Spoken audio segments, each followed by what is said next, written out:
Magandang umaga po, Madam Chair, Senator Bato de la Rosa, and to the resource persons present in this meeting. Parang wala namang resource persons present dyan. Parang wala akong nakikita. Si Attorney Medina lang po, yung dating resource natin, at narito rin yung dalawang abogado ng SEC. Yun lang po. Napakalungkot naman po. Malungkot yung Pilipino, malungkot rin yung hearing natin. Sa nakaraang pagdinig ng committee ito, marami tayong naisiwalat na maaring pagkakamali o paglabag sa batas, due process at karapatang pantao na isinagawang pag-aresto kay dating Pangulong Rodrigo Duterte. The preliminary report of the chairperson underscored a crucial point. The Philippine government was under no legal obligation to arrest the former president and surrender him to an international court. It was revealed that what was received was merely a diffusion notice, which was unverified and unapproved by the International Criminal Police Organization, Interpol Secretariat. The government has repeatedly stated that the International Criminal Court has no jurisdiction in our country. Parating paulit-ulit yan. At hanggang ngayon, yan naman po pinag-usapan na wala pong jurisdiction. Kung walang jurisdiction ng ICC, bakit pinayagang pumasok ang Interpol? Kung hindi kinikilala ng gobyerno ng ICC, bakit nila binigyan ng pansin ang arrest warrant mula sa ICC? At it was very fast. Napakabilis po ng pangyayari. I'm sure, kindly check nyo rin po sana. Baka maraming may mga red notice dyan na hindi naman minadali, hindi naman hinanap. Pero ito, ang bilis po. Mas inuna nyo pang isinuko si dating Pangulong Duterte kesa sa matagal na sigurong nandyan sa listahan. At kung sinunod nyo lang po ang batas at tamang proseso, hindi nyo papayagan na ilipad lamang sa loob ng 14 na oras si Tatay Digong.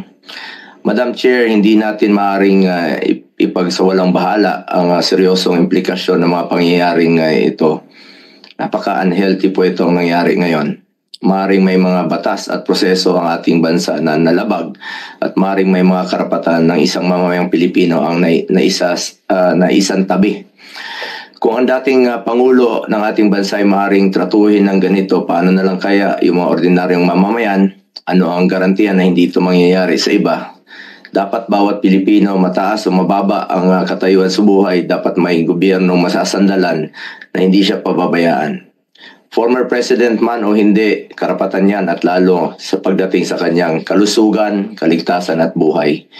Hindi rin ninyo isinaalang-alang na matanda na po si Tatay Digong, ang matatanda po, frail, fragile, sa totoo lang, harmless na po si Tatay Digong. For humanitarian consideration, kahit sinong lolo at lola natin, ginagalang at inaalagaan natin. Yun naman po ang ating kultura dito sa ating bansa. Ngayon, sa ibang bansa, mag-isa siya, napaka-stricto pa doon. Sino pong mag-aalaga kay Tatay Digong doon? Paano na lang kung may mangyari sa kanya doon? Marami naman siyang nagawang kabutihan sa ating bayan. Kung may pananagutan man dahil sa kanyang desisyon para sa kabutihan ng ating mga anak, dapat dito siya litisin sa ating bayan. At mas alam niyo po, ang Pilipino po ang dapat humusga sa kanya. Kung ano yung nagawa niya po sa nakaraang 6 na taon, kung nakakalakad ba yung mga ating anak na hindi nasasaktan at ligtas. Mga OFWs, kampante po sila na nakakalakad ang kanilang mga anak na hindi nasasaktan sa gabi at hindi nababastos. May peace of mind sila while working abroad. Sa huli, bagamat doon na si Tatay Digong ng buong tapang na hinaharap ang kasong isinampa sa kanya tulad ng kanyang paulit-ulit na ipinangako, napakasakit po sa dibdib na malayo sa kanyang bayan. Ang importante ngayon po ay makauwi si Tatay Digong dito sa ating sariling bansa. Dito niya harapin kung anumang inaakusa sa kanya dahil ilang beses naman niyang sinabi, he takes full responsibility sa kung anumang pananagutan nung na kanyang nakaraang termino. Madam Chair, sa mga kasamahan ko, kahit araw-araw pa tayong mag-hearing dito, I'm willing to participate. Pakiusap ko lang po sa inyo, sana matulungan, please bring him home. Marami pong nangungulila, marami pong nasasaktan, mga kababayan ko. Noong nakaraang hearing, nasa Zoom lamang po ako dahil hindi ko kayang humarap sa ilang personnel na mataas ang respeto ko. Nirespeto natin, respeto namin ni Tatay Digong at hindi naman po marunong rumispeto. Ngayon naman po, hindi lang po ako tinakbuhan noon. Ngayon naman, tinakbuhan na naman ng komite. Wala sila. Nabanggit po ni Senator Bato de la Rosa kanina, respeto naman natin, no, na nag-i-invoke po ang ilan ng executive privilege, may mga excuses. Pero bakit ganon hindi pantay? Kung ang ordinaryong mga vlogger, police, local officials, pinapatawag kung ayaw pumunta, nako-contempt. Parang hindi naman po yata patas.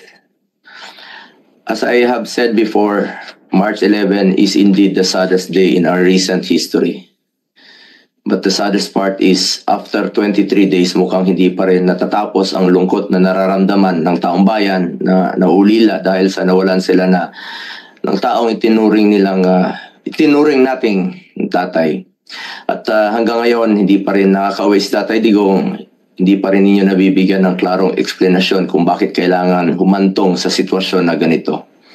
Pagkatapos nyong ilang beses sabihin na walang jurisdiction, bakit po isinuko? Meron naman tayong working judicial system, panagutin sa ating sariling korte. Pero nangyari pa rin ang hindi dapat mangyari. Nakakalungkot po. For the sake of our country, sana hindi na po maulit ang nangyari. Dahil ang pangyayaring ito hindi lamang tungkol sa isang tao, ito po'y tungkol sa respeto sa ating batas, sa ating soberanya, at sa dignidad ng bawat Pilipino.